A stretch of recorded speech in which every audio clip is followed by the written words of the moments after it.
تو حکومت نے یہ فیصلہ کیا ہے کہ تب کے صدر عارف الوی، تب کے وزیر اعظم عمران نیازی اور تب کے ڈپٹی اسپیکر قاسم سوری کے خلاف ریفرنس موو کیا جائے۔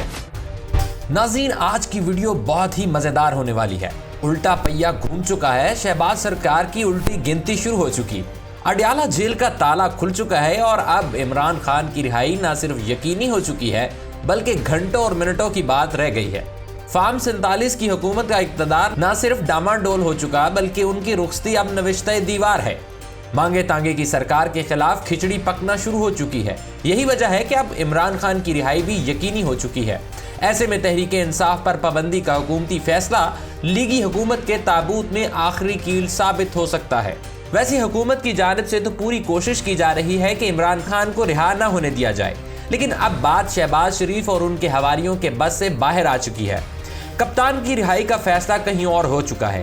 اب دیکھتے ہیں کہ معاملات کب فائنل ہوتے ہیں اور سابق وزیر اعظم کب تک باہر آتے ہیں۔ ویسے تو اسلام آباد کی سیشن عدالت کی جانب سے عدت کیس میں عمران خان کی سزا کا عدم قرار دینے کے فیصلے کے بعد ہی کپتان کی رہائی کے امکانات روشن ہو گئے تھے، اور عدالت نے بھی اپنے فیصلے میں صاف لفظوں میں لکھا کہ اگر وہ کسی دوسرے مقدمے میں مطلوب نہیں ہیں تو انہیں رہا کر دیا جائے۔ لیکن حکومت نے روایتی اوچھے ہٹ کندے استعمال کرتے ہوئے انہوں نے 9 مئی کی مزید مقدمات میں گرفتاری ڈال دی۔ پورے پاکستان کو گمان بلکہ یقین تھا کہ عمران خان کے خلاف اب کوئی ایسا مقدمہ نہیں جس کی بنیاد پر انہیں جیل میں رکھا جا سکے، لیکن حکومتی حلقے اشارہ دیتے رہے کہ بانی پی ٹی آئی جیل سے باہر نہیں آ سکیں گے۔ شہر اقتدار میں اس وقت ہر طرف یہ سوال زیر بحث ہے کہ آخر حکومت عمران خان کو کتنی دیر مزید جیل میں رکھ سکے گی؟ آج نہیں تو کل انہیں رہائی ملنی ہے۔ دوسری طرف اسلام آباد کے باخبر حلقوں میں چیم گوئیاں شروع ہو چکی ہیں کہ شہباز حکومت کا ہنی مون پیریڈ گزر چکا ہے اور اب ان کا ٹف ٹائم شروع ہونے والا ہے۔ ویسے یہ تو درست ہے کہ اس حکومت کو کوئی بڑا سیاسی چیلنج درپیش نہیں ہے، اور یہ بھی حقیقت ہے کہ اسے اسٹیبلشمنٹ کی کافی حد تک پشت پناہی یا خاموش حمایت حاصل ہے، یا دوسرے لفظوں میں ہم یہ کہہ سکتے ہیں کہ فی الحال شہباز سرکار کو بڑوں سے ٹف ٹائم نہیں دیا جا رہا اور معاملات سیم پیج پر ہیں۔ لیکن ان تمام تر مثبت اشاروں کے باوجود کہیں نہ کہیں دھیمی آنچ پر کھچڑی پکنا شروع ہو چکی ہے۔ حکومتی معاملات پر نظر رکھنے والے تجزیہ کاروں کا کہنا ہے کہ دوسری طرف یہ رائے پختہ ہو چکی ہے کہ شہباز شریف کی تمام تر کوششوں اور کاوشوں کے باوجود عوامی فلاح اور معاشی بہتری کے حق میں نتائج نہیں نکل رہے۔ مقتدر یا اسٹیبلشمنٹ کی جانب سے حکومت پر یہ اعتراض کیا جا رہا ہے کہ 4-5 گھنٹے طویل میٹنگ کے باوجود بھی کوئی فیصلہ نہیں کیا جاتا، فیصلے بار بار ملتوی ہو رہے ہیں یا پھر ان میں تبدیلیاں کی جاتی ہیں۔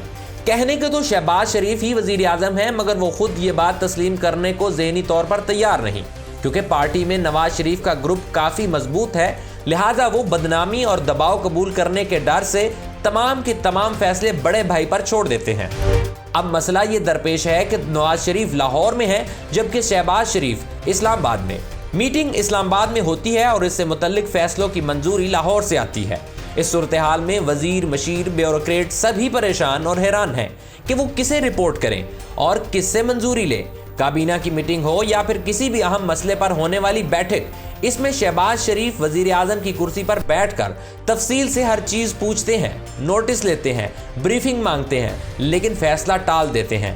ایسا آخر کب تک چلے گا؟ شہر اقتدار کے حالات پر گہری نگاہ رکھنے والے سیاسی پنڈت یہ ماننے کو تیار نہیں کہ وزیر اعظم کے پاس اختیار اور مواقع کی کمی ہے۔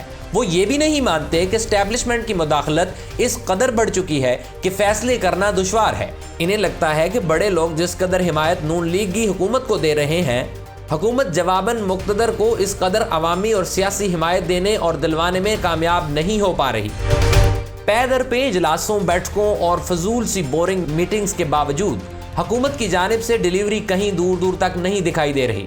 خود لیگی کارکنوں کو گلہ ہے کہ حکومت کا کوئی سیاسی بیانیہ نہیں، معیشت کی بحالی کا کوئی روڈ میپ ان کے پاس نہیں۔ جب تک یہ معیشت بہتر کرنے کے دعوے کر رہے ہیں، اس وقت تک مسائل کا انبار لگ چکا ہوگا، پھر یہ کیسے ان تمام چیزوں سے نمٹیں گے؟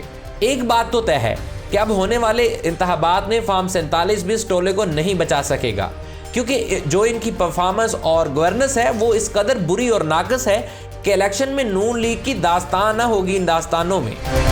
ناظرین، کہتے ہیں نا کہ گیدڑ کی جب موت آتی ہے وہ شہر کی طرف بھاگتا ہے، ویسے ہی حکومت نے بھی سیاسی موت مرنے کا فیصلہ کر لیا ہے۔